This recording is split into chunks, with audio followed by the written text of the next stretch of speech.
Il va la trouver où il l'avait trouvé avec Sturny, mais Sturny s'est fait prendre et les Tessinois peuvent partir en contre avec Bertaggia. Quel goal extraordinaire! Quel goal extraordinaire de Sandro Bertaggia, qui marque son 4e but de la saison. Mais quelle réussite, le slalom dans la défense de Longno suite à cette perte de puck en zone neutre de Sturny. Et donc Bertaggia qui peut aller battre le gardien Pounenovs. Regardez, puck perdu, récupération de Bertaggia. Il met dans le vent Schilt avant d'adresser un tir imparable dans la lucarne. C'est 1-0 pour Lugano.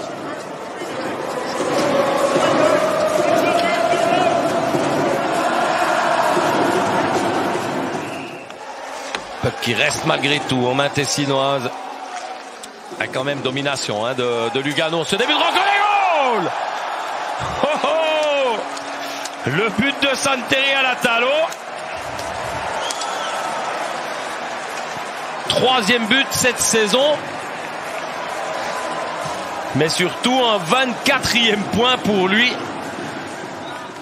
Et alors là, je ne sais pas ce qu'a fait Pounenovs, mais Alatalo est arrivé. Il a levé ce puck apparemment derrière les épaules de Pounenovs pour marquer le 2-0 pour le HC Lugano. On va peut-être mieux voir sur cette image. Ah ouais, derrière le casque en fait. Entre le casque et maladresse parfois, mais ça travaille fort des deux côtés. Beaucoup de rythme dans cette première période. Et une possibilité là pour Schmutz, et goal! Et c'est le 2-1. Julian Schmutz sur un revirement qui peut aller affronter le gardien Niklas Schlegel et le battre très proprement en revers. 7e but cette saison pour Flavio Schmutz qui relance cette partie en réussissant donc le 2-1. Regardez cette passe en chandelle et Schmutz qui prend de vitesse le défenseur tessinois Müller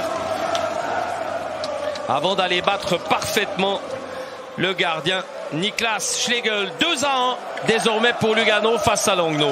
Dans ce premier tir, ils peuvent se dégager.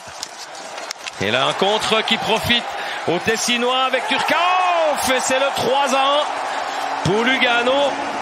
Encore un peu perdu dans la zone offensive par Longno. Et une possibilité donc de rupture offerte aux Tessinois. 8e but cette saison pour Calvin Turcauf, le centre de la 2e ligne tessinoise. On revoit ce puck perdu par Elzoner.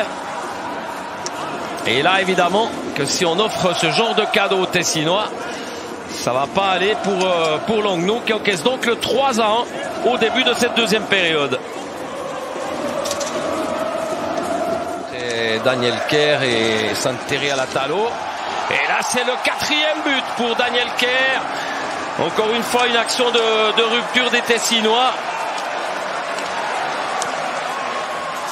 Et Kerr qui marque son 3e but de la saison.